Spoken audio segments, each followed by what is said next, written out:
ሰላም ውድ ቤተሰቦቻችን እንደምን ቆያችሁ? ዛሬ ይዘንላችሁ የመጣነው ስለ የባለስልጣናቶች ቅምጥ አርቲስቶች ነው። ብዙ ሴት አርቲስቶቻችን አሁን የኢትዮጵያ ኪነ ጥበብ ሰዎች ናቸው። ይህንን አይነትስ የተንደላቀቀ ኑሮ የሚኖሩት እስከሚባል ድረስ በምቾት ስቃይ ውስጥ ሲኖሩ እንመለከታለን። እውነትና ሀቁን ከተመለከትን ግን ከማያልቀው ሀብቶች ጀርባ ያሉት የሀገራችን ቆራጭ ፈላጭ ባለስልጣናት ድጎማና ያሻችሁን እናደርጋችሁ የፈለጋችሁን እንስጣችሁ ተብለው ተግባብተው የሚዘንብላችሁ ሀብትና ንብረት መሆኑን ስንቶቻችሁ ታውቃላችሁ? ያለውን እውነት ይዘንላችሁ መተናል። ቪዲዮውን ላይክ እያደረጋችሁ አብራችሁን ቆዩ። እኛ ያላካተትነው እውነት ካለ በኮሜንት መስጫ ውስጥ አስቀምጡልን።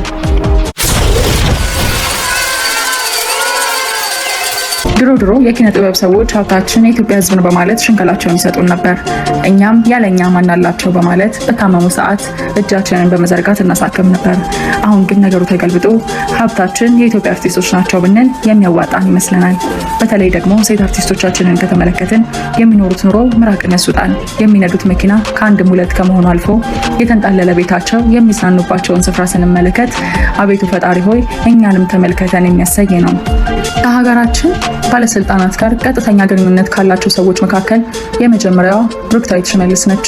ይህች እንስት በኢትዮጵያ ፊልም ኢንዱስትሪ ውስጥ ይሄ ነው የሚባል የጎላ ሚና ስትጫወት አልተመለከትናትም። በሰራቻቸው ፊልሞች ውስጥ በትወናዋ ከምንደመምባቸው ይልቅ በአለባበሷ ባሳየቻቸው ባህልና ማንነት ጥሰት ውስጥ ማን የወለዳት አስብላናለች።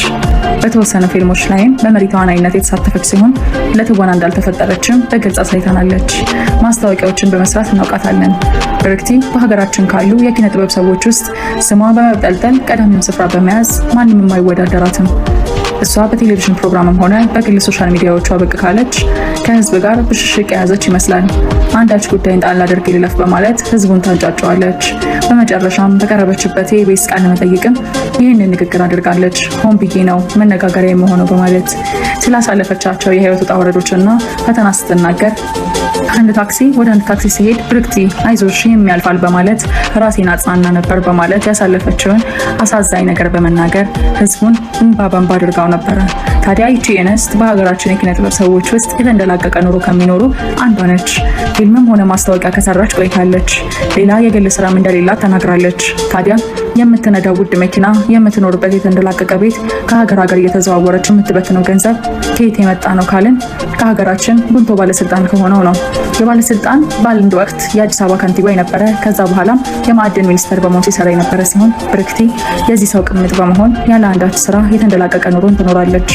ይባስ ብላም ልጅ ስለወለደችለት ልጇንና እሷን ለማኖር በርካታ ሚሊዮን ብሮች እየፈሰሱላት ነገሩን በድብቅ በመያዝ የተንደላቀቀ ኑሯን እያጣጣመች ትገኛለች። በሌላ በኩል ደግሞ እንደዚሁ በሀገራችን የሙዚቃ ታሪክ ውስጥና በትወናዎቿ የምናውቃት ሳያት ደምሴ ትገኛለች። ሳያት ነገሮችን ድብቅብቅ አድርጋ በመያዝ ትታወቃለች።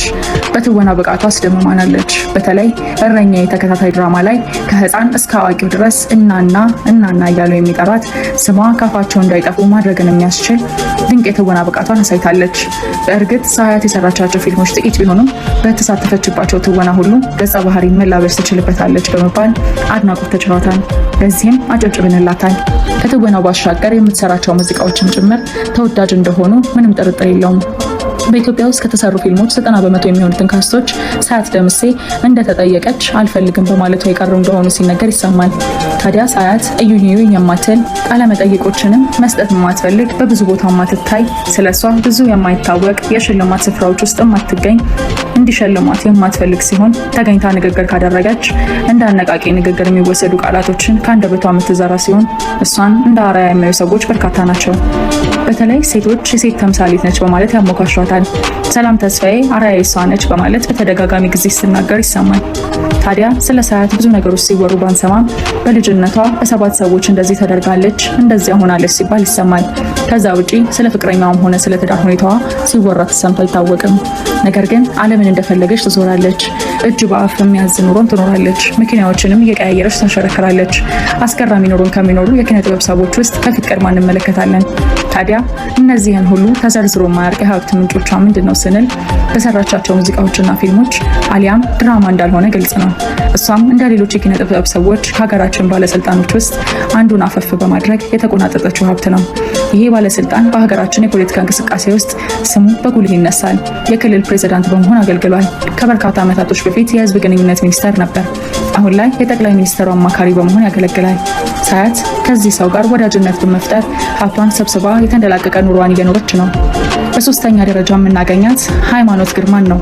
ሰሞኑን ሚዲያ ሁሉ ስለ እሷ እያወራ እንመለከታለን። እሷም በተለያየ ቃለ መጠይቋ ለዓመታት የያዘችውን ሚስጥሯን እየዘረገፈች ትገኛለች። እኔን ለማጥፋት በሲኒ ሙከራ ተደርጎብኝ ነበረ። ይህንን ድርጊት የፈጸመባት የልጇ አባት የሆነው ግለሰብ እንደሆነም ተናግራለች። ብዙሃኖች በውበቷ ብዙ ግፎችን ፈጽማለች ይላሉ። የብዙ ሰዎችንም ንብረት ቀምታለች። የምትኖረው የተንደላቀቀ ህይወት እሷ እንዳለችው አረብ ሀገር የሰራችው ገንዘብ ሳይሆን የንጹሃን ወንዶች ንብረት ነው ሲሉ ይናገራሉ። በተለይ ምኒልክ የተባለው የቀድሞ ባሏ መኪናውን ጭምር እየሸጠ ለእሷ የሰጣት እንደነበር ይነገራል። በኋላም ከሀገራችን ቱባ ባለስልጣናት መካከል አንዱን በመጥበስ ወይም የእሱ ቅምጥ በመሆን ሀብቷን ሰብስባለች።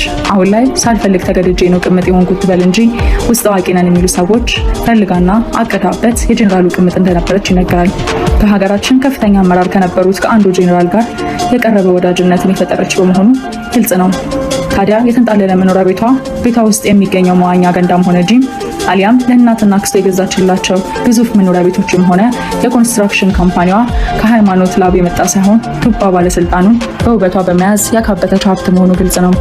ውድ የቻናላችን ተከታዮች ቻናላችንን ሰብስክራይብ፣ ቪዲዮ ላይክ በማድረግ ቤተሰብ ይሁኑ። ስለ ቪዲዮ የተሰማችሁን ወይም ደግሞ ሌላ የምታውቁት እውነት ካለ በኮሜንት መስጫ ውስጥ አስቀምጡልን።